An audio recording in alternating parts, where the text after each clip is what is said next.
حضرات، آئیے سب سے پہلے آقائے نامدار مدنی تاجدار، غریبوں کے غمگسار، بے کسوں کے کس، بے بسوں کے بس، لمبے لمبے ہاتھوں سے بھیک دینے والے آقا، بے سہاروں کے سہارے حضور احمد مجتبیٰ محمد مصطفیٰ صلی اللہ تعالیٰ علیہ وسلم کی پیاری بارگاہ گوہربار میں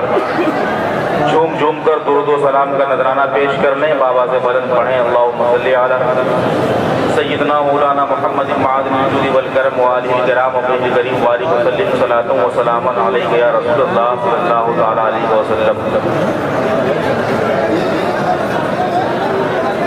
اعلیٰ حضرت عظیم البرکت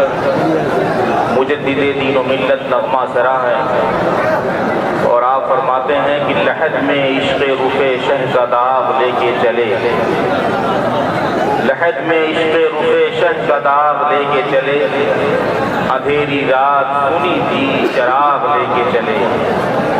اندھیری رات سنی تھی چراغ لے کے چلے، تیرے غلاموں کا نقش قدم ہے راہ خدا، تیرے غلاموں کا نقش قدم ہے راہ خدا، وہ کیا بہک سکے جو یہ سراغ لے کے چلے، وہ کیا بہک سکے جو یہ سراغ لے کے چلے، اور جنا بنے گی محبان چار یار کی قبر، جنا بنے گی محبان چار یار کی قبر، جو اپنے سینے میں یہ چار باغ لے کے چلے، رضا کسی سگے طیبہ کے پاؤں بھی چومے، رضا کسی سگے طیبہ کے پاؤں بھی چومے، تم اور آپ کی اتنا دماغ لے کے چلے۔ حضرات، آج ہم اور آپ سلطان الشہداء فیض سیدی سالار مسعود غازی رضی اللہ تعالیٰ عنہ کے عرس مبارک کے موقع پر تقریب سعید میں، کل کی تقریب سعید میں سعادتوں سے بہرہ مند ہو رہے ہیں۔ اللہ رب العزت ہم سب کو حضور سید سالار مسعود غازی کے فیوز و برکات سے مالا مال فرمائے۔ اللہ رب العزت کا ارشاد گرامی ہے کہ میرے بندو جو اللہ کی راہ میں شہید کر دیے جائیں انہیں مردہ مت کہو، بلکہ وہ زندہ ہیں، لیکن تمہیں ان کی زندگی کا شعور نہیں۔ حضرات، اللہ رب العزت نے لوگوں کے زبان پر پابندی لگا دی کہ میرے بندو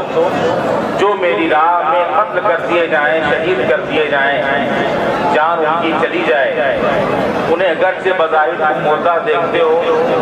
بظاہر دفن ہوتا دیکھتے ہو، لیکن تم انہیں مردہ مت کہو۔ لیکن مسلمانوں، ایک عام انسان کے ذہن میں سوال پیدا ہو سکتا تھا کہ اللہ رب العزت تو نے معبود ہونے کے ناطے ہماری زبان پر مردہ کہنے سے پابندی لگا دی، ہم تیرے حکم کی بنیاد پر شہید ہونے والے مردان خدا کو مردہ تو نہیں کہیں گے، لیکن ذہن و دماغ میں بات آ سکتی ہے، آدمی یہ سوچ سکتا ہے کہ آدمی جو شہید ہوا ہے اس کے ہاتھ کٹے ہوئے ہیں، اس کے پیر کٹے ہوئے ہیں، اس کا گلا کٹا ہوا ہے، اس کو کفن پہنا دیا گیا ہے اور قبر کے اندر دفن کر دیا گیا ہے، اس کے باوجود بھی مردہ کہنے پر اللہ رب العزت نے پابندی کو لگا دی۔ تو آدمی کے ذہن و دماغ میں سوال پیدا ہو سکتا تھا، آدمی کے دل میں یہ بات آ سکتی تھی، وہ سوچ سکتا تھا کہ آخرکار اللہ رب العزت نے اس قبر میں مدفون شخص کو بھی مردہ کہنے پر پابندی کیوں لگا دی؟ تو اللہ رب العزت اس وہم و گمان اور خیال پر بھی پابندی لگاتے ہوئے ارشاد فرماتا ہے میرے بندو وَلَا تَحْسَبَنَّ الَّذِينَ قُتِلُوا فِي سَبِيلِ اللَّهِ أَمْوَاتًا، جو اللہ کے راہ میں شہید کر دیے جائیں انہیں مردہ قرآن بھی نہ کرو، بل احیاء عند ربهم يرزقون، بلکہ وہ زندہ ہیں، انہیں ان کے رب کے پاس روزی دی جاتی ہے، ان کے رب کے پاس انہیں کھلایا پلایا جاتا ہے، جنت کی آسائش و آرام ان کے لیے فراہم کیے جاتے ہیں۔ مسلمانوں، گویا شہید ہونے کے بعد آدمی کو اتنا بڑا درجہ اللہ رب العزت فرما دیتا ہے کہ انہیں مردہ کہنے پر زبان پر بھی پابندی لگا دی جاتی ہے اور انہیں مردہ گمان کرنے اور سوچنے پر بھی پابندی عائد کر دی جاتی ہے۔ مسلمانوں، شہادت بظاہر بہت دشوار چیز ہے، شہادت پہ آدمی کو تیر اور بھالے کھانے پڑتے ہیں، سر پہ کفن باندھ کر میدان جہاد میں نکلنا پڑتا ہے، تیر اور تلوار کا سامنا کرنا پڑتا ہے، دیکھنے والا اور سننے والا ہے تصور کرتا ہے کہ بڑی تکلیف ہوگی شہید کو کہ شہید کی انگلیاں کٹی، شہید کے کبھی بازو کٹے، کبھی پیر کٹا، کبھی دل اور سینے پر تیر اور تلوار کے نشانے لگائے گئے. یہ ساری چیزیں دیکھ کر آدمی تصور یہ کرتا ہے، سوچتا یہ ہے کہ شہادت بہت دشوار چیز ہے. لیکن مسلمانوں، دیکھنے میں تو شہادت بہت دشوار ہے، لیکن حقیقت میں شہادت بہت آسان چیز ہے. جو مردان خدا سر پہ کفن باندھ کر اللہ و رسول کی محبت میں سرشار ہو کر اپنے گھر سے جہاد کے لیے باہر نکلتے ہیں، ان کے نگاہ اور ذہن و خیال میں گھر اور بار نہیں ہوتا، بیوی اور بچے نہیں ہوتے، دنیا نہیں ہوتی، ان کے سامنے صرف آخرت کی کامیابی ہوتی ہے. شاعر کہتا ہے شہادت آخری منزل ہے انسانی سعادت کی، شہادت آخری منزل ہے انسانی سعادت کی. بڑے خوش قسمت ہیں مل جائے جنہیں دولت شہادت کی. شہادت پا کے حسری زندہ جاوید ہوتی ہے، شہادت پا کے حسری زندہ جاوید ہوتی ہے. یہ رنگی شام صبح عید کی تمہید ہوتی ہے. آدمی بظاہر شہید ہوتا ہے لیکن اسے جاویدانی کی زندگی عطا فرما دی جاتی ہے. اللہ رب العزت اسے قلمہ عالیہ پر پہنچا دیا کرتا ہے اور اسے ایسے تصورات عطا فرما دیتا ہے جو عام بندوں کو تصورات حاصل نہیں ہوتے. ایک شہید سے پوچھا جائے کہ اے مرد خدا، اے شہید راہ مولا، تو بتا کیا شہادت کی راہ بہت آسان ہے؟ تو کہتا ہے کہ شہادت کی راہ بہت آسان چیز ہے، شہادت کی راہ بہت آسان چیز ہے. نبی کونین صلی اللہ تعالی وسلم ارشاد فرماتے ہیں الشہید لا یجد عالم القتل الا کما یجد احدکم عالم القرصہ. شہید قتل ہونے، بازوؤں کے کٹنے، تیر اور تلوار کھانے کی تکلیف نہیں پاتا، مگر اتنا ہی پاتا ہے جیسے اسے چٹکی کاٹ دی جائے. ہم تو دیکھتے ہیں کہ اس کا سر قلم ہے، ہم دیکھتے ہیں اس کے بازو قلم ہے، ہم دیکھتے ہیں تیر تلوار اس کے بدن میں چبھے ہوئے ہیں، لیکن اللہ کے نبی ارشاد فرماتے ہیں وہ اللہ و رسول کی محبت میں مست اور سرشار ہو کر ایک شہید راہ مولا جب شہادت کی راہ میں نکلتا ہے، اسے تیر اور تلوار کے نقصانات پہنچتے ہیں، تکلیفیں پہنچتی ہیں، تو اسے تکلیف نہیں ہوتی مگر اتنی ہی تکلیف ہوتی ہے جیسے آدمی کو چٹکی کاٹی جائے، آدمی کو چوٹی کاٹ اس سے زیادہ تکلیف اسے نہیں ہوتی ہے. مسلمانوں، تکلیف ہونا تو درکنار، ایک شہید کو، ایک مرد خدا کو، ایک مجاہد دین کو شہادت میں مزہ بھی آتا ہے، شہادت میں اسے اچھا بھی لگتی ہے، شہادت اسے پسند بھی آتی ہے، شہادت میں وہ لذت ملتی ہے جو لذت دنیا اور آخرت میں کہیں وہ نہیں پاتا. اس لیے حدیث پاک میں ارشاد ہے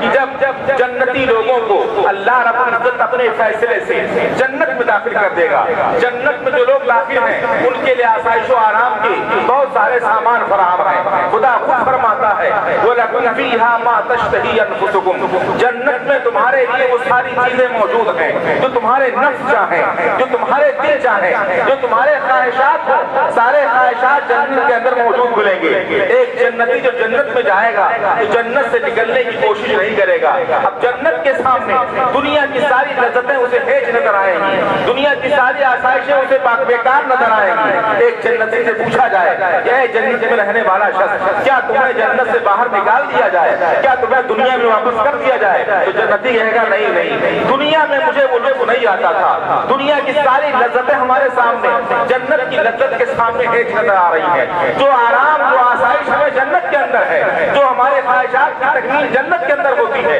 دنیا کے اندر خواہشات کی تکمیل اس طرح نہیں ہوتی تھی. وہ لذت دنیا میں کبھی نہیں ہو سکتی جو لذت جنت کے اندر موجود ہے. لیکن نبی فرماتے ہیں الا الشہید، مگر شہید سے جب پوچھا جائے گا کہ اے شہید، پوچھتا تیری شہادت کی بنیاد پر، راہ حق میں سر کٹانے کی بنیاد پر، جہاد فی سبیل اللہ کی بنیاد پر تجھے جنت میں داخل کیا گیا ہے، جنت کی سارے آسائش و آرام تمہارے پاس موجود ہیں، کیا تمہیں پھر دنیا میں نکال کر واپس کر دیا جائے؟ تو اللہ کے رسول فرماتے ہیں الا الشہید، مگر شہید یہ تمنا کرے گا، آرزو کرے گا، خواہش کرے گا ان یرجع فی دنیا، کہ دنیا کی طرف لوٹا دیا جائے، تو یقتل 10 مرات، اور اسے 10 بار قتل کر دیا جائے. شہید کہے گا اے مجھے جنت میں نکالنے والے شخص، اے جنت سے باہر لے جانے والے شخص، مجھے دنیا کے اندر جو لذت نبی اور رسول اور خدا کے نام پر سر کٹانے آ رہی تھی، وہ لذت ہمیں جنت کے اندر نہیں میسر ہوتی. جو لذت ہمیں دنیا کے اندر اللہ کے نام پر تیر اور تلوار کھانے میں آ رہی تھی، وہ لذت جنت کی کسی میوے میں موجود نہیں ہے۔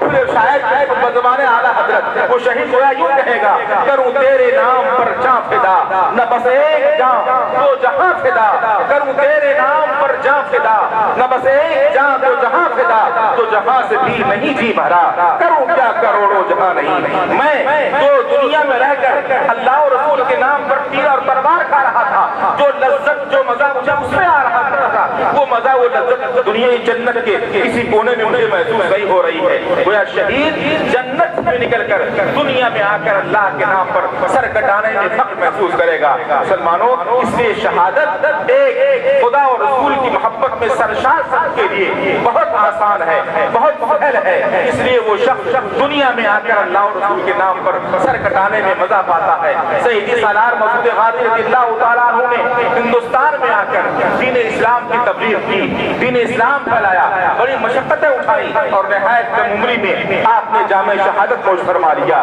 جامع شہادت نوش فرمانے کے بعد اللہ رب العزت نے آپ کو درجہ عطا فرمایا، آپ کو مرتبہ عطا فرمایا کہ آپ کو سید الشہداء فی الہند کا لقب سے یاد کیا جاتا ہے، سلطان الشہداء فی الہند کے لقب سے یاد کیا جاتا ہے۔ آپ سلطان الشہداء فی الہند ہیں، ہندوستان میں شہیدوں کے سردار ہیں، ہندوستان میں شہیدوں کے مقتدا اور برابر ہیں۔ آپ کے در پاک سے پریشانیاں دور ہوتی ہیں، آپ کے در پاک سے مشکلات دور ہوتے ہیں۔ ہم غلامان